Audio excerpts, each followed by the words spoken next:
At 6:04 a.m. on January 29, 2022, the alarm bell sounded in the Canton Fire Department. Firefighter paramedic Timothy Nuttall knew what that meant. His heart skipped a beat, he raced to his equipment, and he picked up his bag, which was meticulous. There was a sign and a signal, and then there was a voice commanding that there was cardiac arrest. The most serious of calls for a firefighter and paramedic, that means that a person's heart has stopped. He didn't know who it was, he didn't know where it was. He took his bag, he had just gotten to the station, and he rushed to the ambulance. He was one of the most senior paramedics that morning. Another paramedic, Anthony Flamati, would be running this mission. He jumped in the back of the ambulance, the door shut, and they headed off to 34 Fairview Road. As they drove, firefighter Nuttall could not see anything. He couldn't hear anything other than the engine of the ambulance. He could feel it sliding across the road. It was near blizzard conditions. He calmed himself, he steadied himself. This is what the firefighters and paramedics are trained to do, to focus. And he focused on his task. He looked around the back of the ambulance to make sure all the tools were in place. The ambulance was meticulous as well. This was Anthony Flamati's ambulance, and it was well stocked. He calmed himself, and he thought about what was going to happen.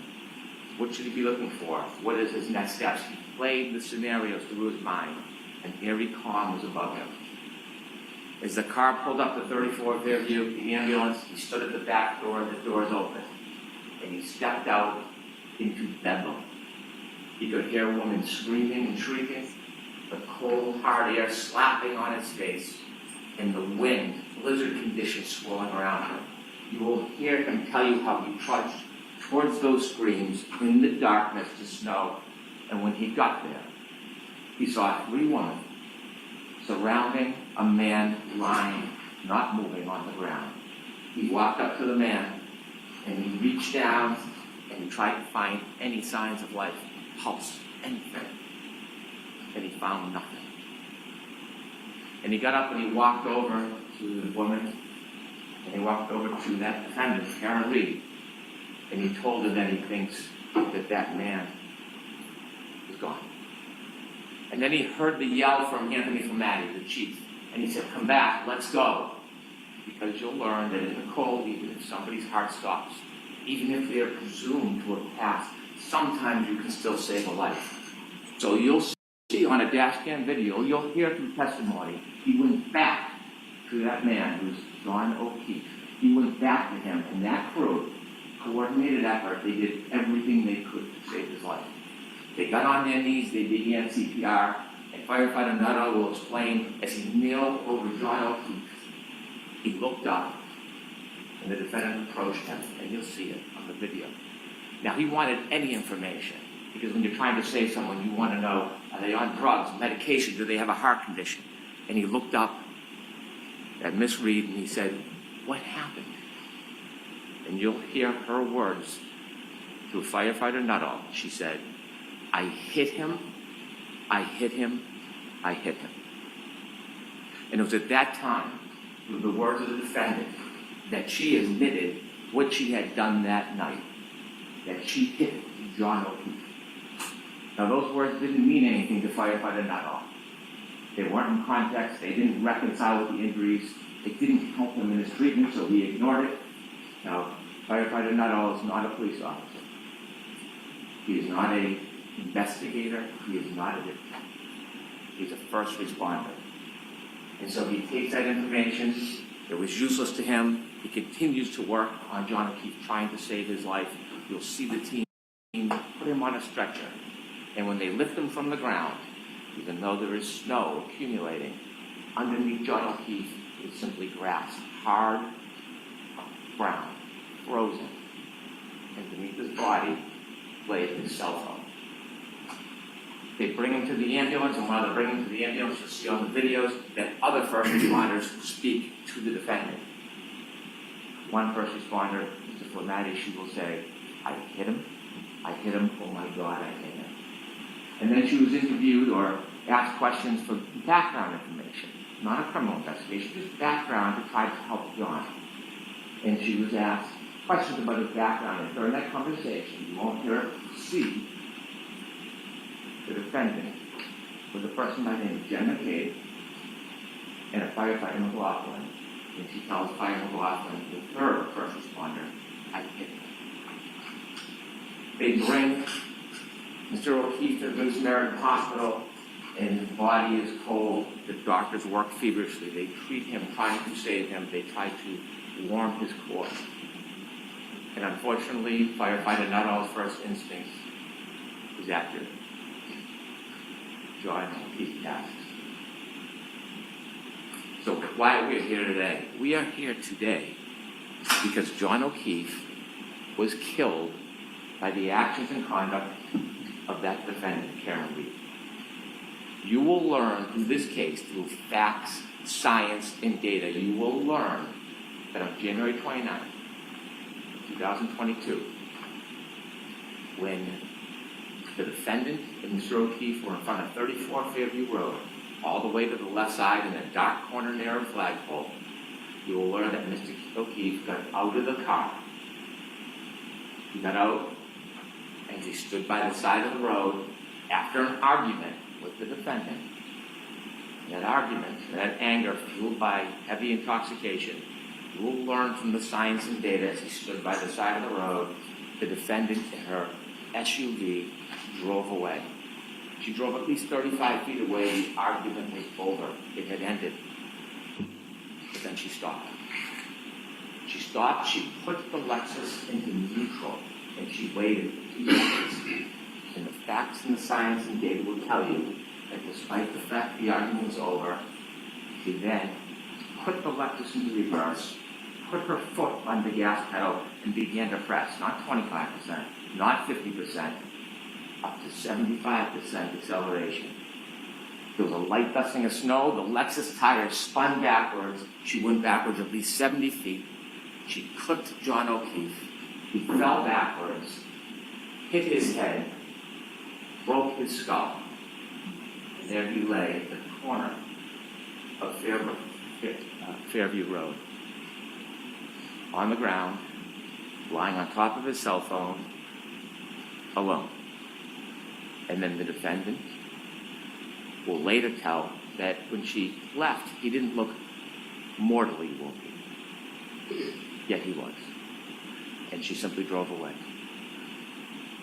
Now, before I tell you about the data and the facts and the science, and I walk you through that, I'd like to tell you a little bit about John O'Keefe. John O'Keefe was a young man, a local kid, very well liked, loved.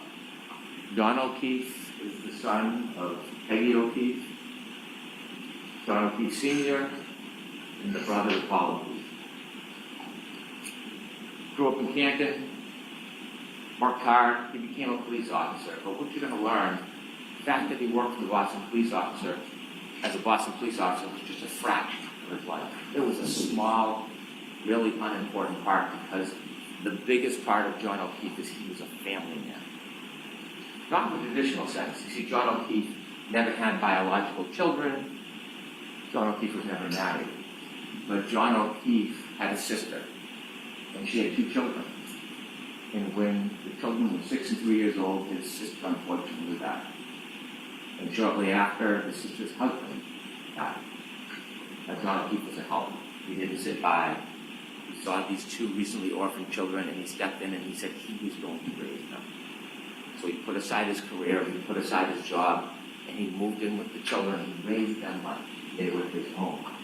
They were his passions, his love. He was a new parent, successes, failures, like all parents.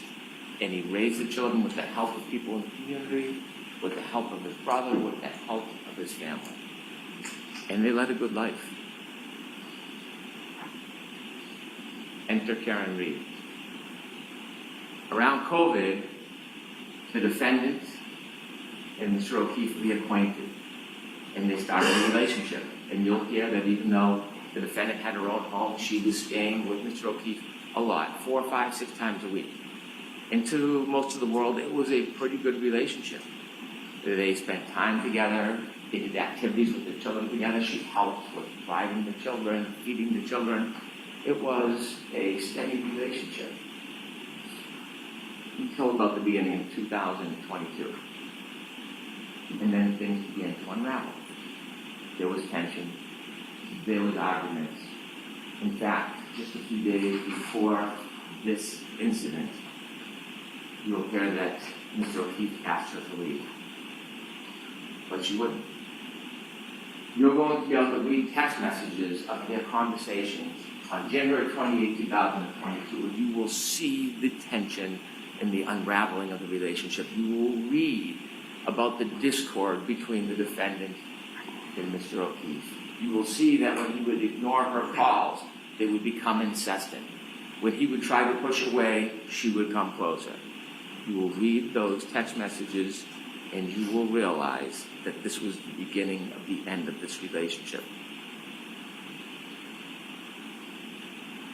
That night, they decided they would go out together. I want to tell you something about data and science before we get to that night. I mentioned that underneath John's body was a cell phone. A cell phone is an amazing piece of technology. It is like a computer. It carries extraordinary data. And when they found the cell phone, the only companion to John O'Keefe that night, they studied the cell phone, and there'll be some remarkable data that you will use in this case to find the truth. I want to mention 3 different things you will find in a cell phone that are critical to this case. The first is called location data. Waze we've all heard of, Google Maps. Well, at some point that night, John put his Waze on, and Waze is like a breadcrumb that will show exactly where the phone goes, second by second. It is the strongest, most accurate location data that you could have. And that night, John was using Waze. It also will have healthcare data. Healthcare data will show when somebody is moving. Sometimes it's qualified as steps, but it doesn't necessarily mean somebody's stepping. Moving their arms, walking, turning. It doesn't show what direction or how far, but it shows movement of a person. Healthcare data. And the third thing, remarkably, will be an expert in this case who found a data file on the phone, and it tracks the temperature of the cell phone battery. That will be critical to your analysis in this case, the temperature of the cell phone battery. And so with that, I want to take you back to the timeline of that night. After the discord, both the defendant and Mr. O'Keefe decided they would meet at a bar called McCarthy's. Now, McCarthy's is a local bar, a blizzard is pending, and people are getting together in a celebratory mood. They go to McCarthy's and you'll see a video of McCarthy's, and you will watch both Mr. O'Keefe, friends, and the defendant drinking alcohol. And you will count 8 vodka drinks that the defendant drank. They arrived at 8:50, they stayed till 9:45. She consumed at least 7 of those drinks in less than 2 hours. The last drink, you'll see when they leave the bar, she puts it under her jacket, and they walk out and they go to another bar to meet other friends called the Waterfall. They reach the Waterfall sometime around 10 p.m.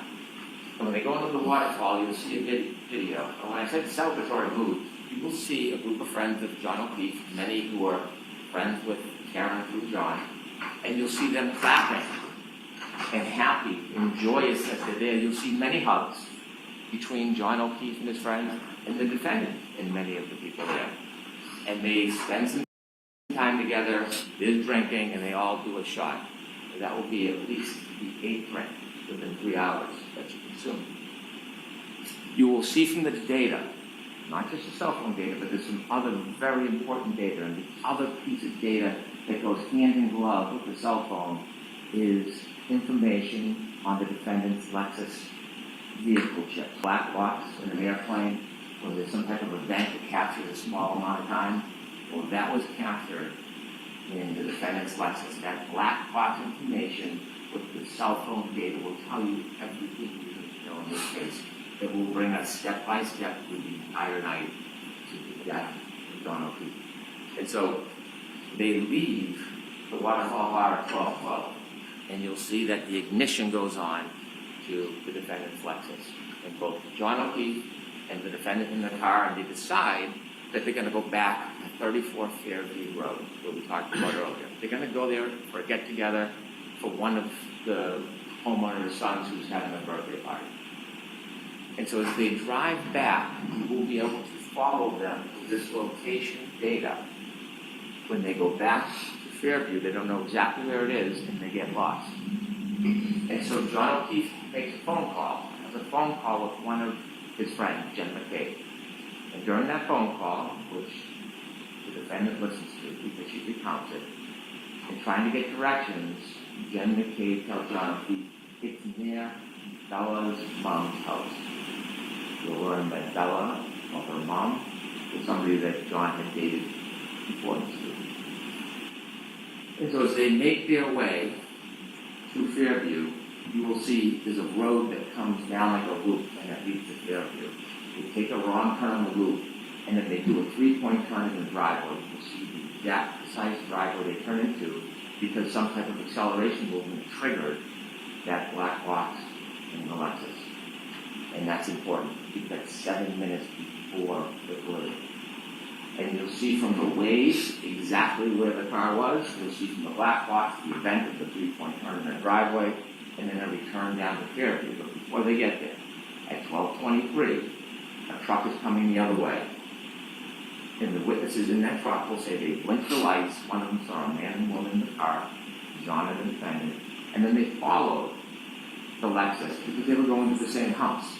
The truck stopped at the driveway, and the Lexus, the defendant's car, will appear because of the Waze and be counted second to second, never stops. It rolls very slowly all the way to the end of the yard in the corner where there's a tree line and a flagpole.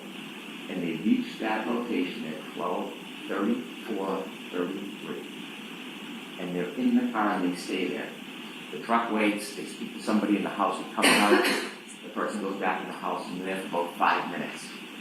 We're now down to 2 minutes before the collision. The truck leaves, and now it's just the defendant and John. And while they're waiting outside at 12:27, John gets a text from Jen McCabe. Park behind us in the driveway. 12:29, she texts again. Are you coming in? You'll hear that Jen McCabe and others look out the window and see the defendant's Lexus in front of the flagpole at the far end. It's snowy, it's dark, it's windy, they're waiting. You will know that John O'Keefe was in that car, that Lexus, and didn't move because his healthcare data is not moving. It's not moving until 12:31:56. At 12:31:56, he begins to move. He will have 20 seconds before he falls. 20 seconds. He gets out of the car, the Lexus, and in that 20 seconds, you'll hear that user initiated. He looks at the phone, at the text message from Jen McCabe. It's now 12:32:09. He closes the phone the last time. It will be the last time he uses that phone. From the waterfall bar, you see that he's in that pocket. And at that time, 12:32:09, last user, he has 7 more seconds he will move before he lies dormant the rest of the night. We'll also have the information from the defendant's Lexus black box. The clocks run differently. There's a 30-second variance, but it's right in the heart of that time.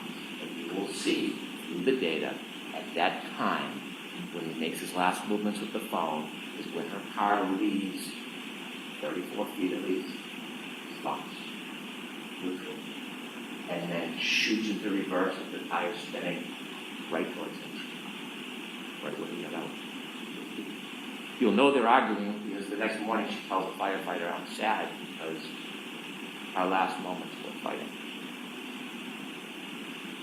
She drives away. And they said she's made later statements that when she left, he didn't look mortally wounded. He lied on the ground on top of his phone, light dusting of snow, the snow now picking up. And he was just there. It's 12:37. Now, when he's in the car, before he gets to Fairview, the battery temperature of that phone is 77 degrees. 77 degrees in the warm car. Now that he's been outside the car for 5 minutes, drops to 72 degrees. She drives to his house. She makes a phone call at 12:33 after she's left there. She calls again at 12:33 and leaves a message. You'll hear it. And you will hear the anger and rage in her voice. She leaves a message. John, I fucking hate you. Pardon my language. You will hear the simmering. And she leaves that message. He lies on the side of the road. He gets another text message that's unanswered. He's on the page. Where are you? 12:45. Battery temperature, 61 degrees. Stop. He gets almost 40 calls from the defendant that night. His phone rings, but it never rings. You'll hear from an expert that the light never initiates, the healthcare data never moves. John alone with his only companion, his phone. At 12:53, cell phone drops to almost 60 degrees. 12:59, the defendant leaves another message on John's phone. Now, she hasn't spoken to anybody. Nobody has spoken to her. But her message is out. You'll learn the message says, John, nobody knows where you are. And this is where the plot in the cover-up begins. The evidence will make clear that she knew he was there. She did not call 911. She did not go back to him. She did not leave an anonymous tip. She left him. The night wears on. It's now 1:07. Battery temperature 55 degrees. 1:14, she calls her mother. No answer. 1:14:53. Battery temperature 50 degrees. The defendant had healthcare data on her phone as well, and you'll hear that it stops around that time. And you'll later learn that she admits to falling asleep and passing out. But then she wakes. It's 5 o'clock. She is frantic. She wakes up John's niece, and she is unintelligible. She is yelling, she's screaming, she asks for the niece to call Jen McCabe. She calls Jen McCabe, and you'll hear Jen McCabe recount. Out of a deep sleep, she wakes up and she hears, Jen, Jen, Jen, screaming Jen's name. John's dead. Hangs up the phone. Jen McCabe calls down. And then she, what's going on? And she told, well, I left him at the waterfall. At the beginning of the cover. She tells Jen McCabe, I left him at the waterfall. Jen calls back and says, you saw you up front. You did leave him at the waterfall. She hangs up. She then minutes later calls another person, Terry Roberts, a friend of John O'Keefe. Someone who's not friends with the defendant, but they know because they helped raise the kids and they interacted. She had nothing to do with the night before, wasn't at the bars, was home with her family. She calls her and says, I think John got hit by a plow. I think he's dead. Now Terry, with that information, calls 911. She calls hospitals. You can hear her voice. She's concerned. Not him. And then she gets another call from the defendant. And she tells the defendant, come to my house. I will help you look for him. And the defendant says, I was so drunk last night, I don't remember anything. Waiting for her to arrive, she learns she doesn't arrive. Instead, the defendant goes to Jen McCabe's house. Terry Roberts, the other friend, then goes to Jen McCabe's house, pulls behind the car. And when she does, she's on Bluetooth, and she can hear the defendant say, my taillight's broken, my taillight's broken. And she looks, and there's snow packed in the right taillight. She can see a piece of the taillight missing. The defendant desperately wants to go to 34th Fairview Road, but Terry Roberts takes over and says, we're going to go back to John's house. Maybe he's in the house when you didn't see him. So both cars, driven by Terry Roberts and then Jen McCabe, with the defendant, go back to John O'Keefe's house. You'll see a ring video where you see them go into the house and they look around, and you'll hear about the woman, Jen and Terry, enlisted into this task. Look for John O'Keefe. They cannot find him. And then when Kerry Roberts comes into a room, she sees, rather than looking, the defendant simply standing there, staring at the wall. At that point, the defendant insists they got to go back to Fairview Road. They decide they'll take one car. Kerry Roberts is taking charge. She's going to drive. They leave Miss Reed's Lexus and John Keith's driveway, and they drive back towards 34th Fairview Road. Look there. It is blizzard-like conditions. It is dark. They can barely see a thing. And when they get close to the edge of 34th Fairview, you hear the defendant start to scream, "There he is!" Both women look and they can't see anything. She starts kicking the door. The defendant's kicking the door. "Let me out!" Kerry Roberts stops the car and lets her out, and she sees the defendant run exactly to where John O'Keefe is in the darkness, just where she left him. Kerry gets out of the car, starts to walk towards where the defendant is, and she sees the defendant lying on a body. She can't tell who it is because the face is still covered with snow. And she comes over and looks, and she wipes off the snow from John O'Keefe's face. She realizes it's one of her best friends in the world is John O'Keefe. And she starts to try to do first aid. They start to move him, and coincidentally at 6:06 when they start to move him, the cold air hits that cell phone battery. It drops from 50 to 43 degrees. And they try, Jim McCabe calls 911. And that's when a police officer arrives, firefighter Nuttall and his crew. And when they lift him, that cell phone battery that is shot down to 37 degrees, Kerry Roberts picks it up and puts it in her pocket, and it immediately starts to warm as she moves the healthcare data, showing movement starts again. At that point, nobody knows what happened. The Canton Police Department come. You can see the police cars and cruisers. They're not sure, so they look in the area where John's body is and find a glass from the bar near his body. They find blood spots. They try to put the blood spots in plastic containers. They don't know what they're looking for at this point. There's no information. They don't believe or know that there's a crime. They just know that John O'Keefe somehow ended up here with the broken glass and the blood. And so that morning, you can see the work of the Canton Police Department try to uncover a little bit around his body to see what they could find, which was very little. And then, Kerry Roberts goes and picks up Peg O'Keefe, tells her the news, and they go to the hospital. They go to the Good Samaritan Hospital, and Kerry Roberts is walking, and Peggy O'Keefe is going to go see her son from her husband. And as she walks down the hall, Karen Reed is also at the hospital. See, there was some reports of maybe she was upset or suicidal, so they sectioned her. They put her in for evaluation to make sure she was safe. You'll hear Peg O'Keefe tell her she walked down the hall to go see her son. The defendant was screaming, "Is he dead? Is he dead?" As she walked by Karen Reed, she stopped and she said, "Karen, what happened?" And you'll hear that Karen was excited and yelling, "Is he dead?" She stops her excitement. He becomes stoic. Doesn't say a word. Peggy pays respects to her son, and then she has to go back home because she has to help the children. Now, while she's out, the Canton Police Department sends an officer to the house to make sure the children are safe because they're alone if they're home. And when the officer pulls in, he doesn't notice anything, but you'll see in the dash cam video, the dash cam video notices something. That tail light has a big missing piece to it. They can't find the children. Ultimately, Peggy comes home, a friend has taken them, and they bring the nephew home, and he is distraught. And then Peggy hears a knock on the door. It is the defendant and her father.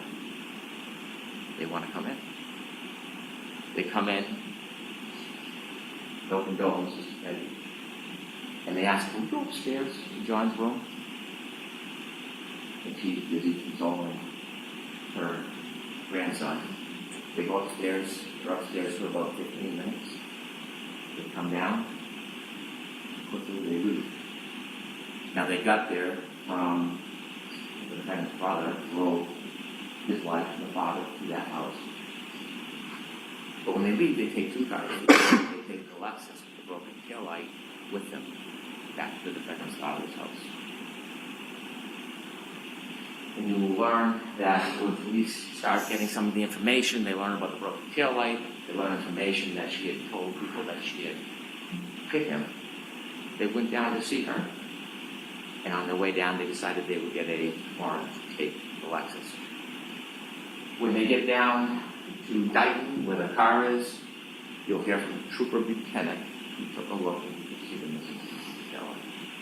They went in and spoke briefly to the defendant. They took the car, they brought it back to Canton.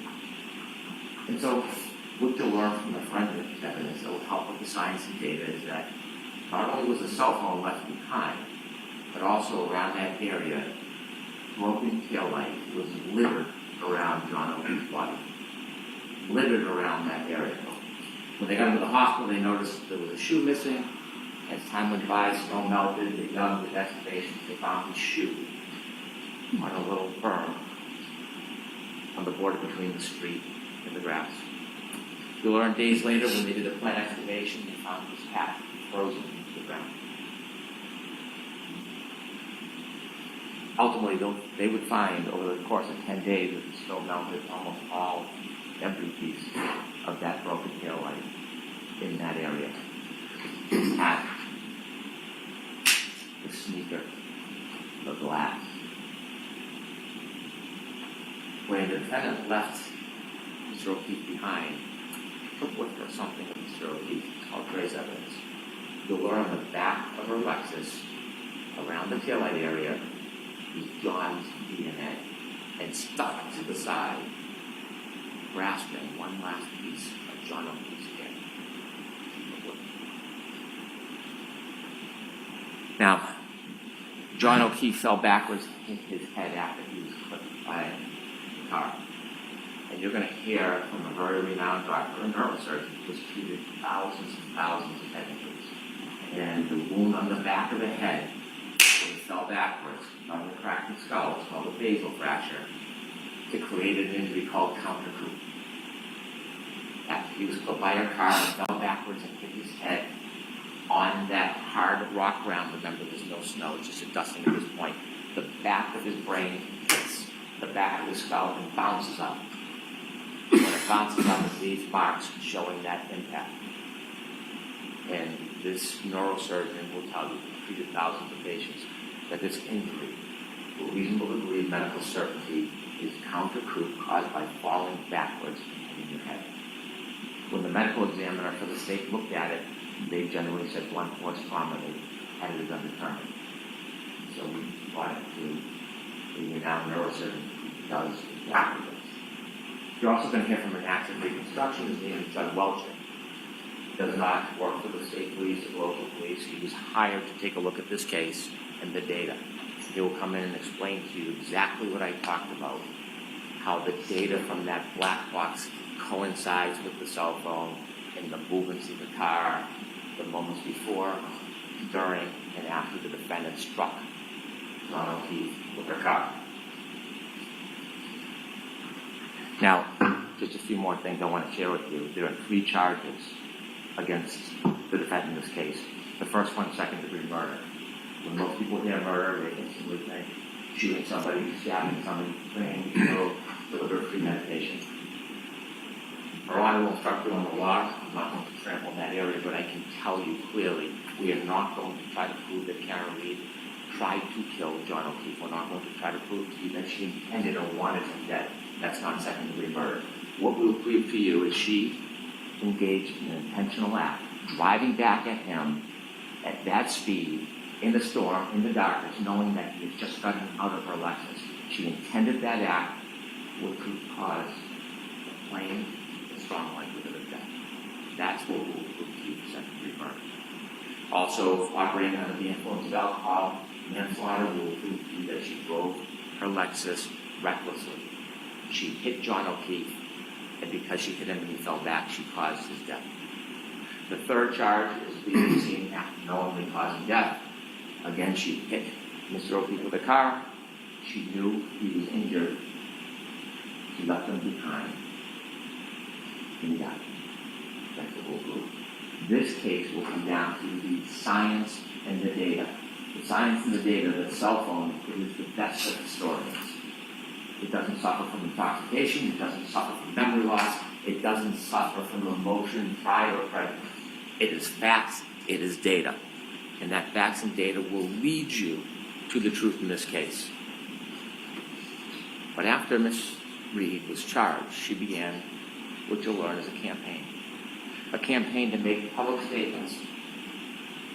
2020, Nightline, Fox 25, a documentary. And we've had an opportunity to get many of her statements in the footage, and we're going to show much of it to you. And her statements to you will confirm what you already know from the science and the data, what you will already conclude from the facts independent about what she did that night. Her word will simply confirm that your judgment is sound. And you're going to hear from her own lips in many of her statements, her admissions to extraordinary intoxications, her admissions to driving the Alexis, her admissions to being angry at dawn that night. And I dare say her admissions that she told it. I'd like to play for you clip one. You're going to hear the first of the statements that she made after she was charged.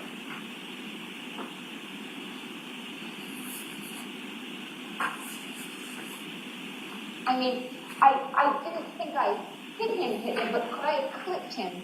Could I have tagged him in the knee and incapacitated him? He didn't look mortally wounded as far as I could see, but could I have done something that knocked him out and in drunkenness and in the cold didn't come to again? And this would have been the moment you dropped him off at the party. Yeah, would have had to.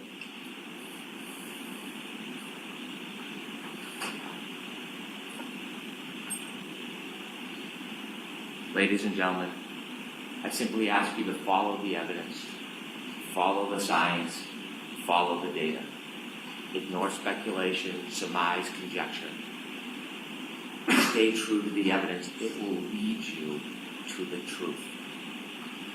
That on January 29, 2022, a very intoxicated defendant was angry and arguing about the relationship with John O'Keefe. And after the fight was over, she left, but she brought the fight back to him in the form of her SUV. She clipped him, he fell backwards, he broke his head, and then this man who helped, a lifetime of help, was left at the corner of that yard, left to die with no help. The facts, the data, and the evidence will bring you the truth, and the defendant's own words will confirm everything you've already concluded.